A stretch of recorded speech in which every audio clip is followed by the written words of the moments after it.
The European Union has suspended its carbon trading scheme, the biggest in the world, because it's been hacked. Almost $40 million worth of carbon permits are missing, believed stolen.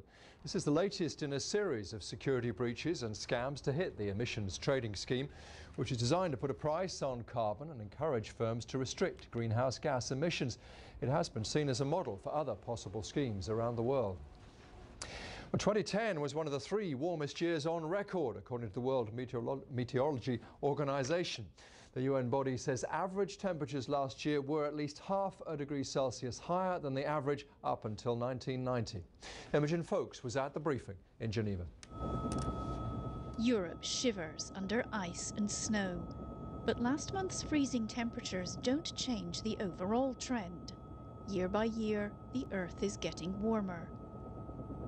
2010 is among the top 3, actually is the warmest year.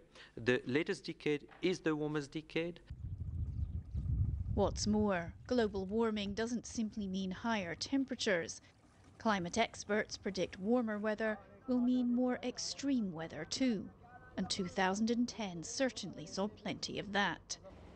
Devastating floods in Pakistan, 20 million people affected, or the intense heat wave and forest fires in Russia, a third of the country's crop ruined. So today's figures, showing that 2010 was our hottest year ever, should, the World Meteorological Organization claims, lay to rest any remaining doubts about the existence of global warming. Imogen Folks, BBC News, Geneva.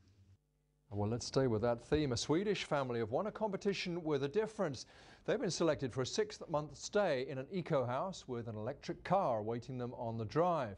But the family will also have to change their ways and reduce their own carbon footprint dramatically. Our science reporter Neil Bowdler has the story. Meet the Lindells, your average Swedish family with your average carbon footprint.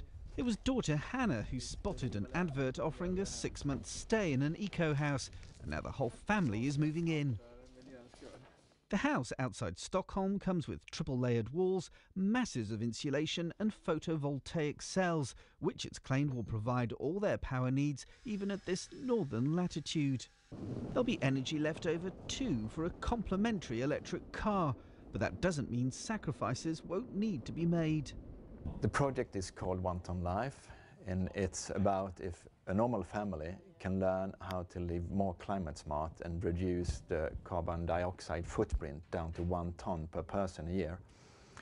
Today we normally emit 6 or 7 ton a year, so that's the challenge we are taking on. The food the family eats, the clothes they wear, even the furniture they buy will all be taken into account in calculating their total carbon usage.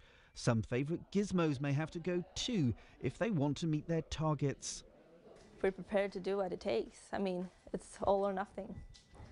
So I don't really know what kind of sacrifices there will be, but maybe like in the last weeks we will stop eating meat and eat vegetables instead, and we won't fly anywhere, we will go by train instead, and that sort of things.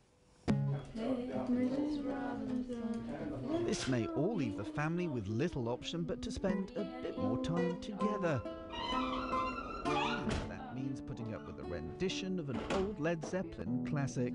Neil Bowdler, BBC News.